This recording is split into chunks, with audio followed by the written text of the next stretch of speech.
All right, what's good, everyone? Welcome back to the Cold Front. My name is Zach, and today we are going to talk about 28 Years Later. I went to see it in the theaters this past weekend.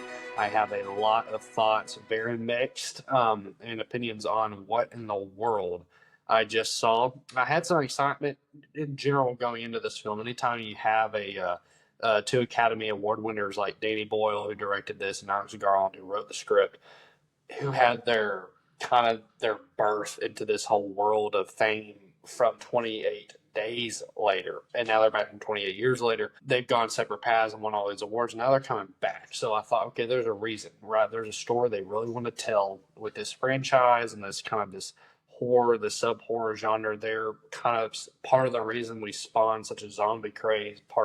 I would say they're part of the reason The Walking Dead became such a big deal, and that 28 Days was such a big inspiration. You know, it's a little dated now. So coming into this, and especially with how good the trailer was, I had some excitement, but the reviews are kind of mixed coming out. But all in all, this is one of those films that you're watching it, you're feeling a certain way. The film takes a detour into a whole nother realm, makes you feel a totally different way. And then by the end, you're just confused as to what in the world just happened. This kind of the vibe I got from this. It's not one of those, polish a turd, it's still a turd situations. It's more like the polish was gold and it was all blended together, and most of the turd pieces fell at the bottom of whatever it is. That this is a movie that had some signs of what it was turning into, but it had so much good intermingled into some of the weird that I had hope it was kind of on a really good thrill ride. The first half of this movie, really the first act, was really well done. It's what I expected. You're expecting a zombie film. You're expecting an infection film, post-apocalyptic. 28 years after the apocalypse, and you get that. At the beginning, you get that. You get this little story of it opens with this guy and his son training his son on how to survive. He's young. It kind of feels like it might be a coming of age kind of thing.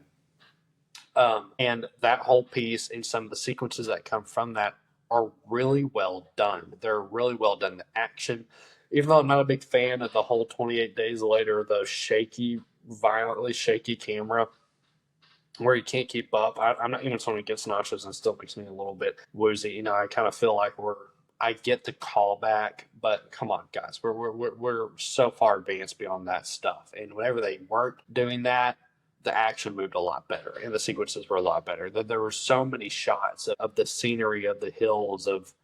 I mean, there's one shot in particular where you see infected coming over a hill and you just their silhouettes, and the score behind it. There's a lot of moments where you're like, man, so some professionals made this, especially primarily in the beginning. It's just one of those things where you have that whole sequence and then the actual movie starts. It's one of those movies, it's an hour and 55 minutes long. The actual story, I mean, it could have been less than 90 minutes, but that you have this whole like prologue that kind of ties into the epilogue. We'll talk about that in a minute. And then you have this kind of half of the first act that is cool, but really did it need to happen for the plot to actually happen? Not really. And then the actual plot happens, and it's really just a road trip story, of get this person to this person for a reason. I want to give as little plot details as possible, but you're in one of those situations where you have people who are not adept and not equipped to handle this themselves in this world, and the motivation for pursuing the journey is genuine. It just is not also nonsensical. I didn't buy into why the journey happened. I wasn't. The characters' acting's fine. The characters are fine. The dialogue's fine. It's just, if you really sit and think about the logic behind why the plot even occurs, I think they could have done a lot better.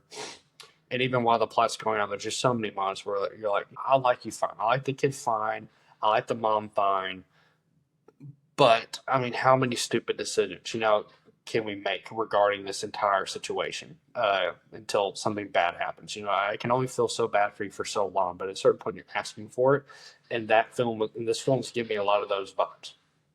You have the zombies. They're crazy. They're chaotic. There's a lot of violence and over the top action. Although there's a whole nother piece of this film was very interested in showing you all of the zombies over and over and over again. If you kind of catch my drift, I don't know why that had to be in there so much. I know they kind of had a little bit of a vibe of that in the first film, but it kind of takes you out of it after you just like, okay, how many times do I have to see the alpha zombies? You know, how well endowed he is. How many times? Like just stuff like that. I'm like, does that add to the movie? No, it doesn't. Is it super weird, especially in the context that there's a kid, in the movie? Yes, it's super weird. Just stuff like that was taking me out of a lot of the action a little bit. And it stinks because when the set pieces did happen, like I said, they're well done and they're intense, and I'm on the edge of my seat, kind of wondering what's going to happen. And it's a fairly well done, very artistically crafted zombie flick. It's got its own flavor for the first two acts, and then the third act happens. And this is the act that me and my buddies are sitting there, and there were multiple moments you're looking over at them like, "What in the world are we watching?" And I've seen a number of reviews kind of commended this film for being quote unquote poignant and having commentary on things like life and death, and it does have commentary. Does it make a lot of sense? No, it doesn't, especially if you dig just an inch below the surface. This whole plot, which doesn't make sense as to why it even kicks off to begin with, in my opinion. I can't really explain why I think that without going into spoilers, but they get to their destination. And the way the resolution occurs, especially within the context of what's going on, let me just say this. Something really horrific happens. I won't say how, but something just like that. If you just read it on paper, you're like, that's messed up. Like, who in the world came up with that and thought that was a good idea? It's super messed up. But they have this messed up thing be done by someone who is a really good actor, plays this character, and his intentions seem good. Like, I don't really necessarily question the character's intentions. It's just a weird situation, but it's overlaid with really beautiful cinematography. Okay, you can't deny, even if you don't like this film, which I really ended up not being a fan of it. The cinematography is gorgeous.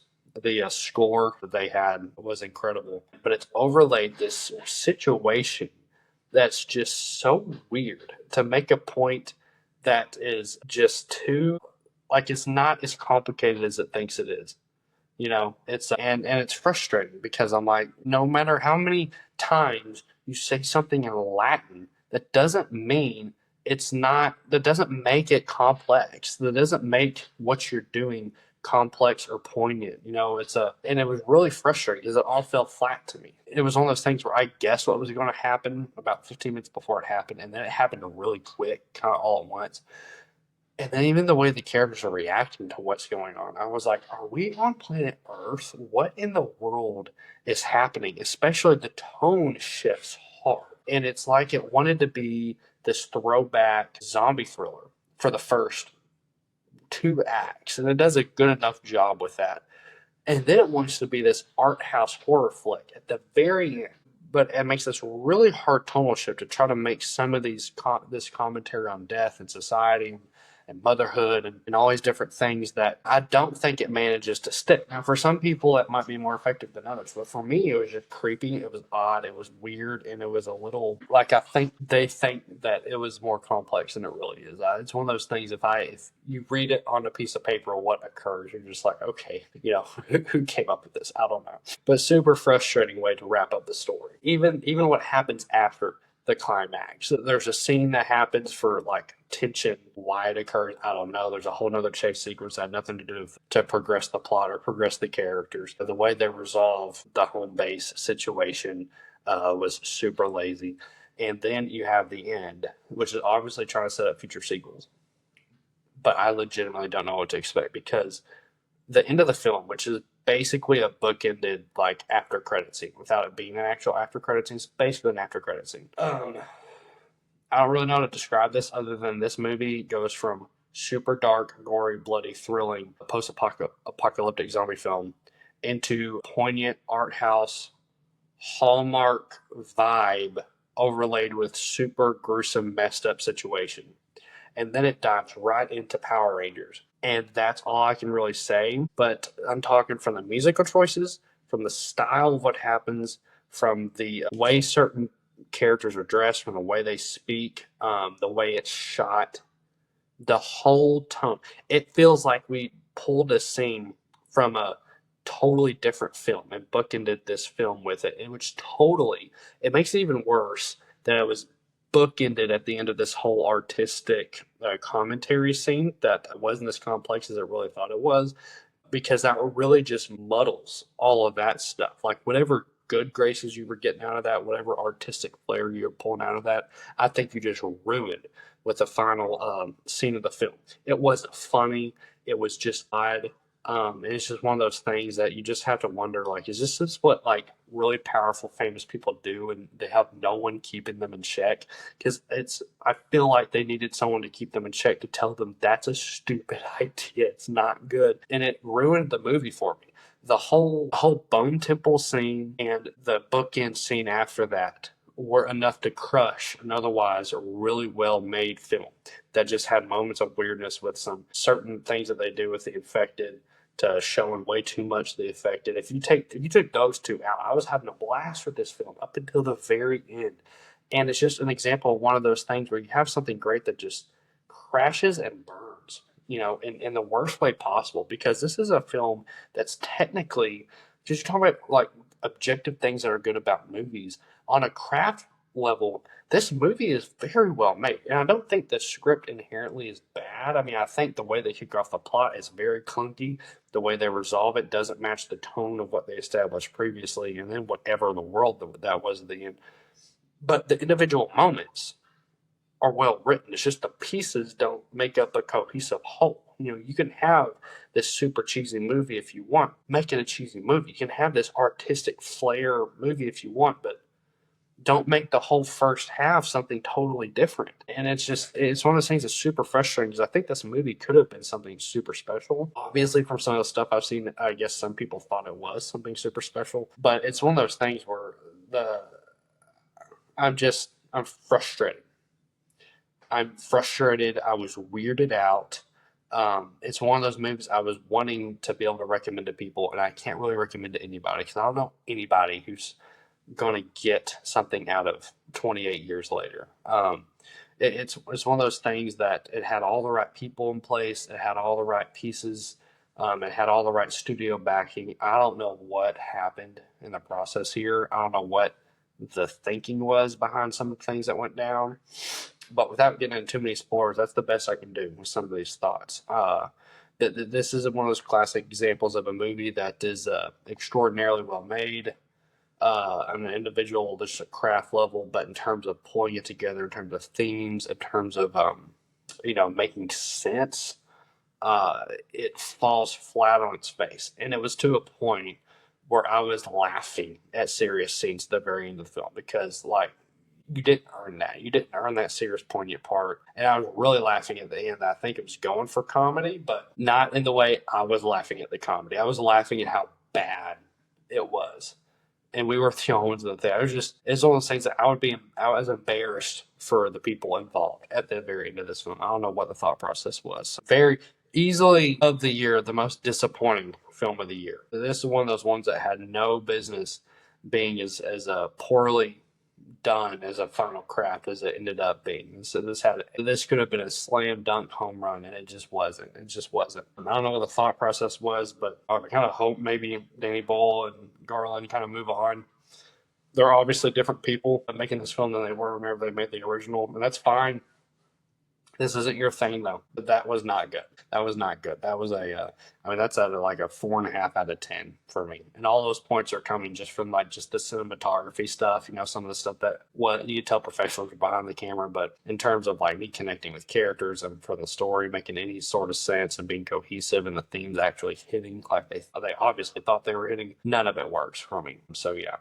Pretty disappointing. If you want to watch them in the right context, if you want to watch a movie you can go laugh at because of how weird it is, go for it, I guess. But please, please, please do not take any kind of children to see this movie. There's a lot of nudity and in weird ways with the way the zombies and the infected are done, and a whole lot of graphic violence. There's dark themes involved. It's a very adult film, but just with a very weird vibe and tone. Not my thing. Definitely not my thing. All right. Thank you guys for tuning in. See you.